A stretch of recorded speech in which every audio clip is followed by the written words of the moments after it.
Buen día para todos, este es el video tutorial de la tarea número 9 correspondiente a las leyes de Kirchhoff. Vamos a empezar entonces con los ejemplos. El primer ejemplo es cómo conectar dispositivos eléctricos. Puede ser el caso de nuestra conexión eléctrica en nuestros hogares, en la que tenemos dos bombillos y queremos conectar un tercero. Nos valemos entonces de un conector de 1 a 3, ¿cierto? Acá tiene 1, 2 y 3, algunos lo conocen como Benjamín. Por lo tanto podríamos entonces, de acuerdo a la expresión de la potencia que lo vimos en el video tutorial de introducción a ley de Ohm, que la potencia no es más que la energía que consume un dispositivo para su funcionamiento. Entonces, valiéndonos de esa cantidad de energía que se necesita y de este conector de 1 a 3, el cual me permite conectar 3 elementos en paralelo a un mismo potencial, tendría entonces lo siguiente: 3 bombillos conectados a esa fuente de energía. Eso cumple no solo para elementos como bombillos, sino también para duchas, para fogones eléctricos, y ya que estos tienen un consumo alto de energía porque requieren alta corriente para su funcionamiento, se requiere una seguridad adicional en nuestros hogares. Pero en el caso que no necesitemos esa seguridad con un fusible, podemos entonces conectar directamente bombillos, cámaras o cualquier otros dispositivos electrónicos electrodomésticos que tengamos en nuestros hogares, así como estos que aparecen acá. El otro ejemplo que les quería mostrar son circuitos RC y leyes de Kirchhoff. Aunque circuitos RC no los vimos, yo les voy a contar algo sobre esto, y es el caso en que tenemos un computador. El monitor del computador tiene un bombillito indicador de que está encendido, ¿cierto? Y si nosotros terminamos de hacer nuestros trabajos, apagamos el computador y apagamos el monitor, tarda un tiempo en apagar este bombillito indicador. Eso se debe a que estos monitores tienen internamente una tarjeta, un circuito como este, en el cual consta de varios elementos. Entre ellos hay capacitores y resistores. Los capacitores están marcados con las flechas rojas. Estos son capacitores electrolíticos. Estos capacitores entonces no permiten que ese monitor se apague inmediatamente, sino que tenga un tiempo de apagado. Ese tiempo está dado por una constante tau y viene dada por el producto entre los resistores y los capacitores que hay. Y esta constante de tiempo tau representa el 63% de la pérdida de la carga. Por lo tanto, eso explica por qué cuando apagamos ese monitor tarda un tiempo en apagarse también este bombillito de indicador de encendido, que está encendido. Eso lo vamos a explicar entonces a través de un simulador de circuitos RC, ya que no pudimos hacer la práctica. Esto está en la carpeta de utilidades del sitio de laboratorio en Gmail. Vemos entonces que acá vamos a tener dos curvas, una para el voltaje en el resistor y otra para el voltaje en el capacitor, como va evolucionando en el tiempo. Vemos entonces que se cumplen las leyes de Kirchhoff en este circuito.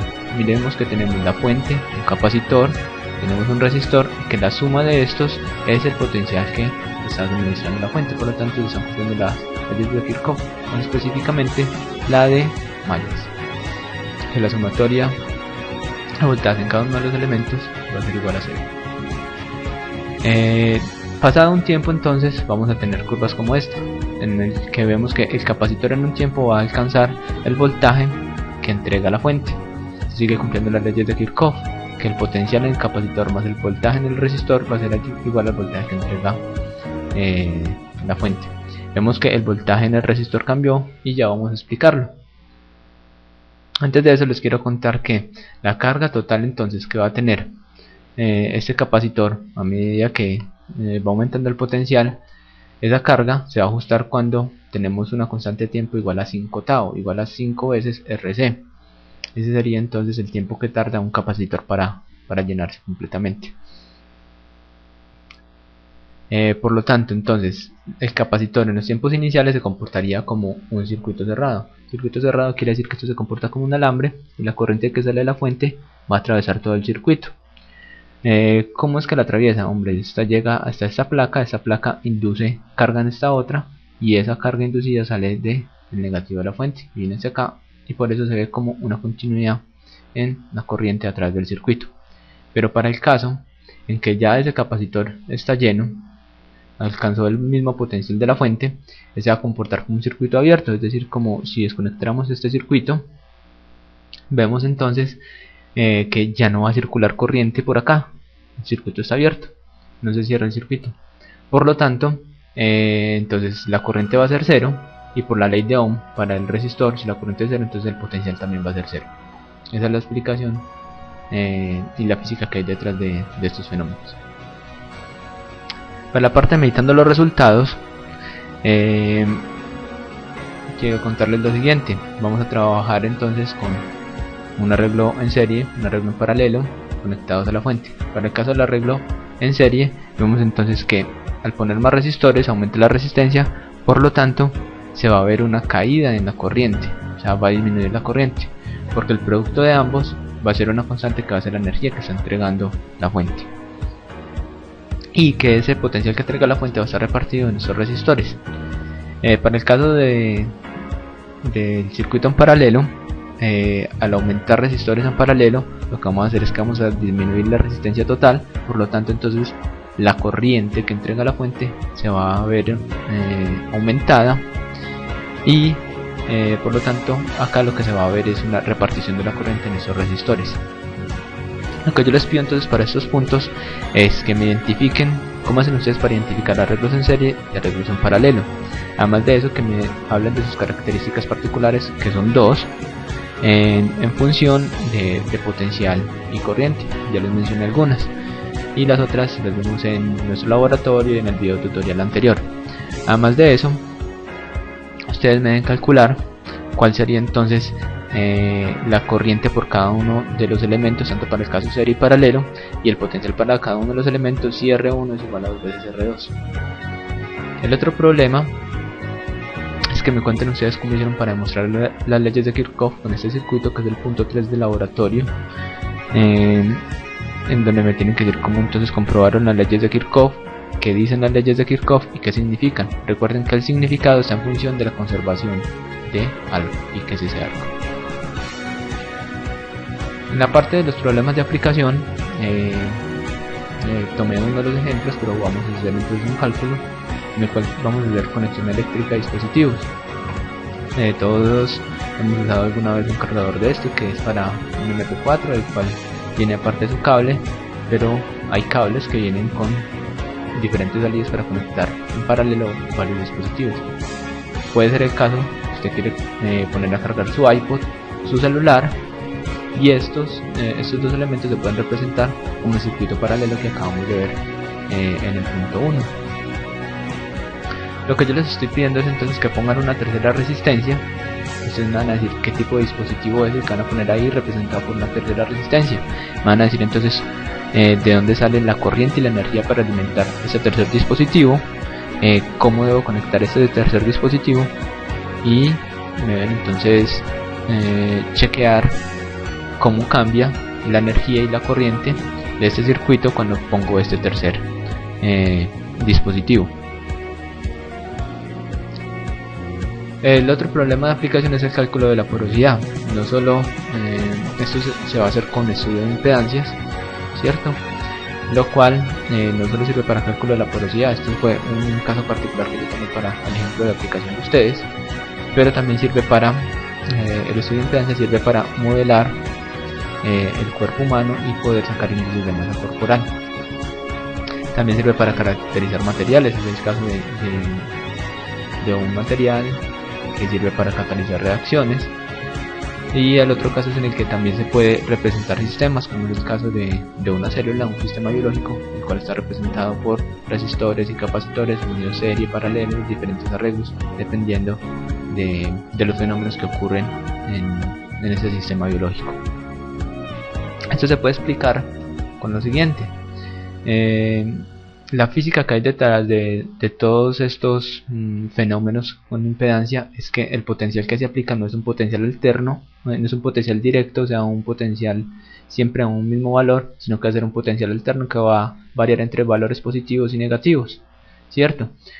qué tan rápido se dé esta onda en el tiempo nos va a indicar la frecuencia. Ahora, si queremos aumentar la frecuencia, entonces hacemos que esos picos sean mucho más rápidos en el tiempo, la repetición de esos picos, por lo tanto vamos a decir que la frecuencia aumentó. Lo importante no es solo el estímulo que aplicamos al sistema, sino también la respuesta que él va a tener. Si aplicamos un estímulo de potencial alterno, el sistema, vamos a censar en el sistema corriente alterna y vamos a ver un desfase en esos picos. Lo importante es entonces que en esos picos, sea picos positivos o sea los picos negativos, se va a cumplir la ley de Ohm. Tendríamos entonces que esos datos que vamos a tomar de la respuesta del sistema, el estímulo como potencial, la respuesta como corriente, el valor de la frecuencia y el desfase entre ellos, me va a permitir obtener gráficas como estas. Y esas gráficas van a corresponder a la respuesta que tiene el sistema y que se puede representar con un circuito equivalente. Yo quería contarles, porque es deuda que tengo con algunos estudiantes, que lo que estoy haciendo en mi tesis de maestría, entonces tiene que ver con eso que les acabo de contar. Yo estoy trabajando con sistemas anticorrosivos y la idea es cómo se comporta ese sistema anticorrosivo en el tiempo cuando está sumergido en un medio que ofrece especies agresivas que producen corrosión en un metal. Tenemos entonces acá un metal, el recubrimiento anticorrosivo y el medio que ofrece que tiene esas especies agresivas y que producen la corrosión en el metal. Este sistema conformado por estos tres elementos, metal, recubrimiento y la solución de agentes químicas agresivas, se puede representar por medio de resistores y capacitores. Al final del proceso yo voy a tener un circuito equivalente parecido a este, en el cual no solo voy a ver cambios en estos elementos en el tiempo, sino que van a aparecer nuevos elementos que me pueden estar representando fenómenos que están ocurriendo en este sistema. Queda entonces saldada la deuda de contarles qué era lo que estaba haciendo en mi tesis de maestría. Ahora sí, lo que les corresponde a ustedes para el cálculo entonces de la porosidad de un sistema es no solo piensen en porosidad, sino en un sistema de su área de desempeño ingenieril en el cual se pueda representar con ese circuito equivalente. Recuerden que ese circuito va a cumplir las leyes de Kirchhoff y que cumple la ley de Ohm para el circuito completo o incluso para cada uno de los elementos resistivos. Veamos entonces que no solo, como expliqué en el simulador RC, tiempos cortos y tiempos largos del capacitor cuando se está llenando, sino también qué efectos tiene con la frecuencia. Por lo tanto, el capacitor a baja frecuencia se comporta como un circuito cerrado, es decir, ese capacitor se comporta como un alambre, y si yo aplico el estímulo de potencial entre los dos extremos, la corriente siempre se va a ir por el ramal que le ofrece menor oposición. Por lo tanto, la corriente se va a venir por este camino. Tendríamos entonces, según la ley de Ohm, la relación entre el potencial aplicado y la corriente que circula por acá, que la resistencia sería entonces la resistencia de la solución únicamente, la resistencia Sol. Para el caso entonces que tengamos altas frecuencias, este capacitor se comporta entonces como un circuito abierto. Ese circuito abierto nos indica entonces una resistencia infinita. Por lo tanto, la corriente no se va a venir por acá, se va a venir por el lado que le ofrece menor oposición, y por lo tanto tendríamos entonces que la resistencia total, porque eso se comportaría en serie como la suma de sus dos resistencias, sigue cumpliendo la ley de Ohm para el circuito equivalente y para cada uno de los resistores. Ese es el problema entonces que ustedes tienen que hacer. No es más, ustedes deben poner conclusiones de laboratorio. En la parte de la consulta entonces me deben ver el video tutorial de introducción a campo magnético, responder las preguntas de ayuda con el video tutorial, responder las preguntas que están en la consulta de la tarea con el video tutorial, leer las preguntas de ayuda del laboratorio número 10 y llevar en una hoja de cuaderno el plan, mapa o resumen de cómo van a desarrollar estas actividades de este laboratorio y es correspondiente a campo magnético. Recuerden que se lo recojo, subo punto 3 del trabajo experimental. No es más por hoy, muchos éxitos y hasta pronto.